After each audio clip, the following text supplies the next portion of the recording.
శ్రీ సాయినాథాయ నమః. శ్రీ సాయి సచ్చరిత్రం 7వ అధ్యాయం. అద్భుతావతారము, సాయిబాబా వైఖరి, వారి యోగాభ్యాసము, వారి సర్వాంతర్యామిత్వము, కుష్ఠుభక్తుని సేవ, కాపర్డే కుమారుని ప్లేగు, పండరిపురము పోవుట. అద్భుతావతారం. సాయిబాబా హిందూ అన్నచో వారు మహమ్మదీయుని వలె కనిపించుడువారు. మహమ్మదీయుడనుకున్నచో హిందూ మతాచార సంపన్నుడుగా కనిపించుచుండెను. ఆయన హిందువా లేక మహమ్మదీయుడా అన్న విషయము ఇదమిద్దముగా ఎవ్వరికీ తెలియదు. బాబా శాస్త్రోక్తముగా హిందువుల శ్రీరామనవమి ఉత్సవము జరుపుచుండెను. అదే కాలమందు మహమ్మదీయుల చందనోత్సవము జరుపుటకు అనుమతించాను. ఈ ఉత్సవ సమయమందు కుస్తీ పోటీలను ప్రోత్సహించుచుండువారు. గెలిచిన వారికి మంచి బహుమతులిచ్చిడువారు. గోకులాష్టమి నాడు గోపాల్ కాలోత్సవము జరిపించుచుండేది.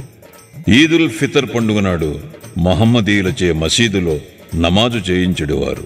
మొహరం పండుగకు కొంతమంది మహమ్మదీయులు మసీదులో తాజియా లేదా తాబూతు నిలిపి కొన్ని దినములు దాని నచ్చడ నుంచి పిమ్మట గ్రామంలో ఊరేగించదమనిరి. 4 దినముల వరకు మసీదులో తాబూతు నుంచుటకు బాబా సమ్మతించి 5వ నాడు నిస్సంకోచముగా దానిని తామే తీసివేసేరి. వారు మహమ్మదీయులన్నచో హిందువులకు వలె వారి చెవులు కుట్టబడి ఉండెను. వారు హిందువులన్నచో సుంతీని ప్రోత్సహించుడువారు. బాబా హిందువైనచో మసీదునందు ఏలయుండును, మహమ్మదీయుడైనచో దునియను అగ్నిహోత్రము నేల వెలిగించియుండువారు. అదే కాక తిరుగులతో విసురుట, శంఖముదుట, గంట వాయించుట, హోమము చేయుట, భజన, అన్న సంతర్పణ, అర్ఘ్యపాద్యాదులతో పూజలు మొదలగు మహమ్మదీయ మతమునకు అంగీకారముగాని విషయములు మసీదులో జరుగుచుండెను. వారు మహమ్మదీయులైనచో కర్మిష్ఠులకు సనాతనాచార పరాయణులైన బ్రాహ్మణులు వారి పాదములపై సాష్టాంగ నమస్కారములు ఎట్లు చేయుచుండెడివారు. వారేతగ వారిని అడుగుబోయిన వారెల్లరూ వారిని సందర్శించిన వెంటనే మూగలగుచు పరవశించుచుండిరి. అందుచే సాయిబాబా హిందువో మహమ్మదీయుడో ఎవరునూ సరిగా నిర్ణయించలేకుండిరి. ఇది ఒక వింత కాదు. ఎవరైతే సర్వమును త్యజించి భగవంతుని సర్వస్వ శరణాగతి యొనరించెదరో వారు దేవునితో ఐక్యమైపోయేదరు. వారికి దేనితో సంబంధము గాని భేదభావము గాని ఉండదు. వారికి జాతి మతములతో నెట్టి సంబంధము లేదు. సాయిబాబా అట్టివారు. వారికి జాతులయందు వ్యక్తులయందు భేదము కాన్పించుకుండెను. ఫకీరులతో కలిసి బాబా మత్స్యమాంసములు భుజించుచుండెడివారు. వారి భోజన పళ్ళెములో కుక్కలు మూతి పెట్టినను సనుగువారు కారు. శ్రీ సాయి అవతారము విశిష్టమైనది, అద్భుతమైనది. నా పూర్వసుకృతముచే వారి పాదముల చెంత కూర్చొని భాగ్యము లభించినది.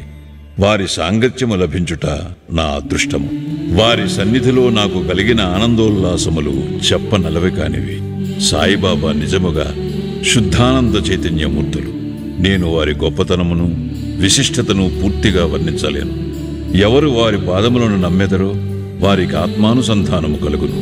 సన్యాసులు, సాధకులు, ముముక్షువులు తదితరులు అనేక మంది సాయిబాబా వద్దకు వచ్చిడేవారు. బాబా వారితో కలిసి నవ్వుతూ సంభాషించుచు సంచరించుచున్నప్పటికీ వారి నాలుకపై అల్లా మాలిక్ అను మాట ఎప్పుడూ నాట్యమాడుచుండేది. వారికి వాద వివాదములు కాని చర్చలు కాని ఇష్టము లేదు. అప్పుడప్పుడు కోపము వహించినప్పటికీ వారెల్లప్పుడూ శాంతముగాను సంయమముతోనూ ఉండేవారు. ఎల్లప్పుడూ పరిపూర్ణ వేదాంత తత్వమును బోధించుచుండెడివారు. ఆఖరి వరకు బాబా ఎవరో ఎవరికీ తెలియనే లేదు. వారు ప్రభువులను భిక్షుకులను ఒకే రీతిగా ఆదరించిరి. అందరి అంతరంగములందు గల రహస్యములన్నీ బాబా ఎరింగిడివారు. బాబా ఆ రహస్యములను వెలిబుచ్చగానే అందరూ ఆశ్చర్యముగ్రులగుచుండెరి. వారు సర్వజ్ఞులైనప్పటికీ ఏమీయూ తెలియని వాని వలె నటించుచుండెరి. సన్మానములన్నచో వారికి ఏమాత్రమూ ఇష్టము లేదు. సాయిబాబా నైజము అట్టిది. మానవ దేహముతో సంచరించుచున్నప్పటికీ వారి చర్యలను బట్టి చూడ వారు సాక్షాత్ భగవంతుడనియే చెప్పవలను. వారిని చూచిన వారందరూ వారు షిరిడీలో విరిసిన భగవంతుడనియే అనుకొనిచుండెరి. వట్టి మూర్ఖుడనైన నేను బాబా మహిమలను ఎట్లు వర్ణించగలను? సాయిబాబా వైఖరి.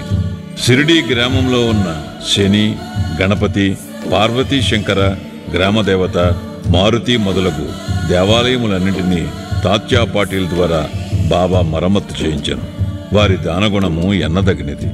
దక్షిణ రూపముగా వసూలైన పైకమునంతయు ఒక్కొక్కరికి రోజుకొక్కంటికి 50, 20, 15 రూపాయల చొప్పున ఇచ్చ వచ్చినట్లు పంచిపెట్టేవారు. బాబాను దర్శించిన మాత్రమున ప్రజలు శుభములు పొందేవారు. రోగులు ఆరోగ్యవంతులగుచుండెరి, దుర్మార్గులు సన్మార్గులుగా మారుచుండెరి. కుష్టువారు కూడా రోగ విముక్తులగుచుండెరి. అనేకులకు కోరికలు నెరవేరుచుండెను. ఎటువంటి మందులు పసరులతో పని లేకుండానే గుడ్డివారికి దృష్టి వచ్చుచుండెను, కుంటివారికి కాళ్ళు వచ్చుచుండెను. అంతులేని బాబా గొప్పతనమును పారమును ఎవ్వరునూ కనుగొనకుండేది. వారి కీర్తి నలుమూలలా వ్యాపించాను. అన్ని దేశముల నుండి భక్తులు షిరిడీకి తండోపతండములుగా రాసాగిరి. బాబా ఎల్లప్పుడూ ధునికెదురుగా ధ్యాన నిమగ్నులై కూర్చునడివారు. ఒక్కొక్కప్పుడు మలమూత్ర విసర్జన కూడా అక్కడే చేసేవారు. ఒక్కొక్కప్పుడు స్నానము చేసేవారు, మరొక్కప్పుడు స్నానము లేకుండానే ఉండేవారు. తొలి దినములలో బాబా తెల్లటి తలపాగా, శుభ్రమైన ధోవది, చొక్కా ధరించేవారు. మొదటి రోజులలో వారు వైద్యం చేసేవారు. గ్రామములో రోగులను పరీక్షించి ఔషధములిచ్చిడేవారు. వారి చేతితోనిచ్చిన మందులు అద్భుతముగా పనిచేయుచుండెడివి.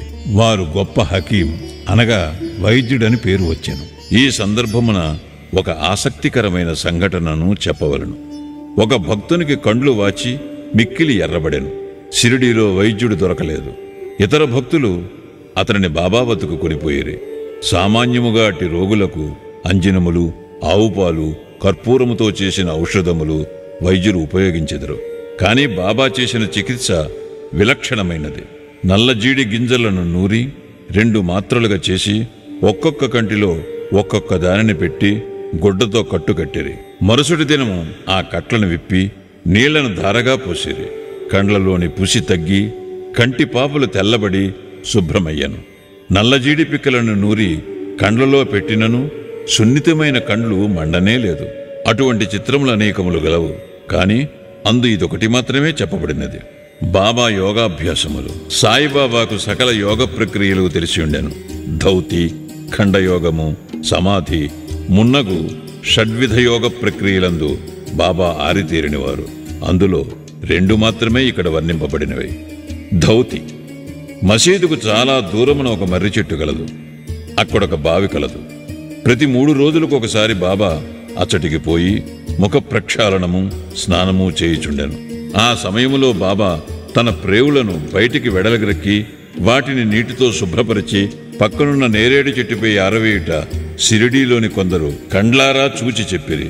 మామూలుగా ధౌతి అనగా 3 అంగుళముల వెడల్పు, 22.5 అడుగుల పొడవు గల గుడ్డను మృంగి కడుపులో అరగంట వరకు ఉండనిచ్చి పిమ్మట తీసేదరు. కాని బాబా చేసిన ధౌతి చాలా విశిష్టము, అసాధారణమైనది. ఖండయోగము. బాబా తన శరీరావయవములన్నీ వేరుచేసి మసీదునందు వేర్వేరు స్థలములలో విడిచిపెట్టేవారు. ఒకనాడు ఒక పెద్ద మనిషి మసీదుకు పోయి బాబా అవయవములు వేర్వేరు స్థలములందు పడియుండుట చూచి భయకంపితుడై బాబాను ఎవరో కూనీ చేసిరనుకొని గ్రామ మునసబు వద్దకు పోయి ఫిర్యాదు చేయ నిశ్చయించుకొనెను. కానీ మొట్టమొదట ఫిర్యాదు చేసిన వానికి ఆ విషయము గూర్చి కొంచెమైనా తెలిసియుండునని తననే అనుమానించెదరని భయపడి ఊరకొనెను. మరుసటి దినం అతడు మసీదుకు పోగా బాబా ఎప్పటి వలె హాయిగా కూర్చునియుండుట చూచి ఆశ్చర్యపడెను. ముందు దినము తాను చూచినదంతయు భ్రాంతి అనుకొనెను.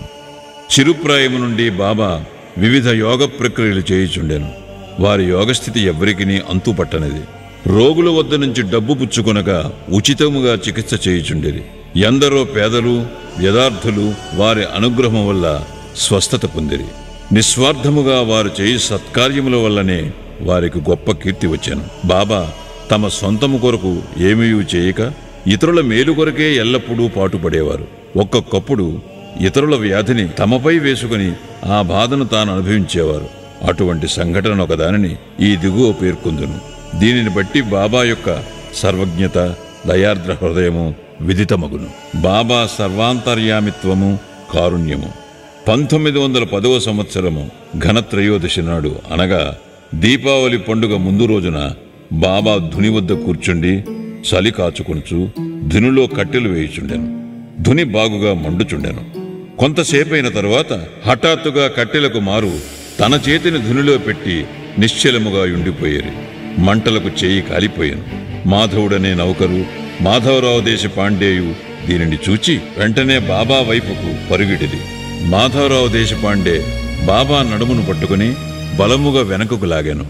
దేవా, ఇట్లేల చేసితరని బాబానడిగిరి. మరేదో లోకములో ఉండినట్లుండిన బాబా బాహ్యస్మృతిని తెచ్చుకొని, ఇక్కడకు చాలా దూరములో ఒక కమ్మర స్త్రీ తన బిడ్డను ఒడిలో ఉంచుకుని కొలిమి ఊదుచుండెను. అంతలో ఆమె భర్త పిలిచెను. తన ఒడిలో బిడ్డ ఉన్న సంగతి మరచి ఆమె తొందరగా లేచెను. బిడ్డ మండుచున్న కొలిమిలో పడెను. వెంటనే నా చేతిని కొలిమిలోకి దూర్చి ఆ బిడ్డను రక్షించి తిని. నా చేయి కాలితే కాలినది, అది నాకంత బాధాకరము కాదు. కాని బిడ్డ రక్షింపబడెను అన్న విషయం నాకు ఆనందము కలుగు చేయుచున్నది అని జవాబిచ్చాను. కుష్ఠురోగ భక్తుని సేవ.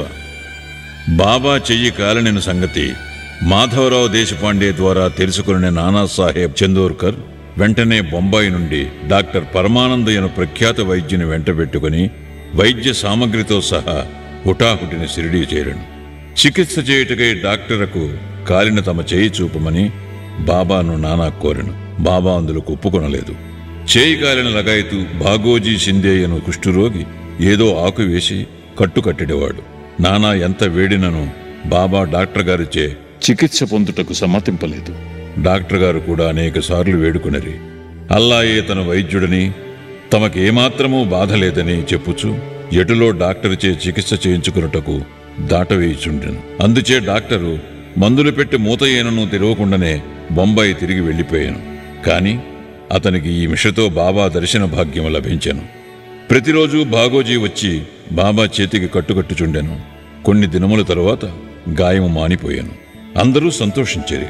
అప్పటికి ఇంకా ఏమైనా నొప్పి మిగిలియుండినదా అన్న సంగతి ఎవరికీ తెలియదు. కాని ప్రతిరోజు ఉదయం భాగోజీ పట్టీలను విప్పి బాబా చేతిని నేతితో తోమి తిరిగి కట్లను కట్టుచుండెడవాడు. బాబా మహాసమాధి వరకు ఇది జరుగుతూనే ఉండెను. మహాసిద్ధ పురుషుడైన బాబాకిదంతయు నిజానికి అవసరము లేనప్పటికీ తన భక్తుడైన భాగోజీ యందు గల ప్రేమచే అతడనొచ్చు ఉపాసనను గైకొనెను. బాబా లిండీకి పోవునప్పుడు భాగోజీ బాబా తలపై గొడుగు పట్టుకుని వెంట నడిచెడివాడు. ప్రతిరోజు ఉదయం బాబా ధుని యొద్ద కూర్చునగానే భాగోజీ తన సేవా కార్యం మొదలెడివాడు. భాగోజీ గత జన్మయందు చేసిన పాప ఫలితముగా ఈ జన్మమున కుష్ఠురోగముచే బాధపడుచుండెను. వాని వేళ్లు ఈడ్చుకుని పోయియుండెను. వాని శరీరమంతయు చీము కారుచు దుర్వాసన కొట్టుచుండెను. బాహ్యమునకు అతడు ఎంత దురదృష్టవంతుని వలె కనిపించినప్పటికీ అతడు మిక్కిలి అదృష్టశాలి, సంతోషి. ఎందుకనగా అతడు బాబా సేవకులందరిలో మొదటివాడు. బాబా సహవాసమును పూర్తిగా అనుభవించినవాడు.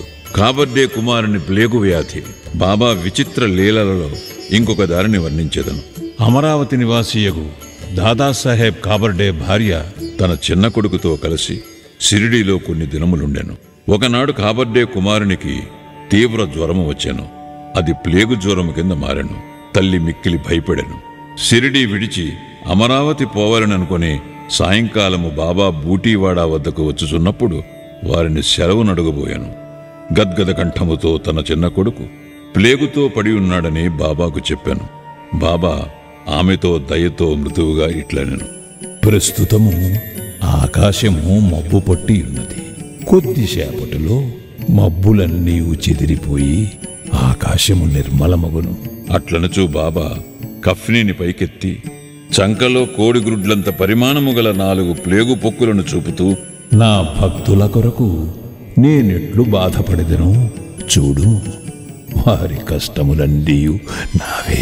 ఈ మహాద్భుత లీలను చూచిన జనులకు మహాత్ములు తమ భక్తుల బాధలు తామే ఎట్లు స్వీకరింతురో అనే విషయము స్పష్టమయ్యను.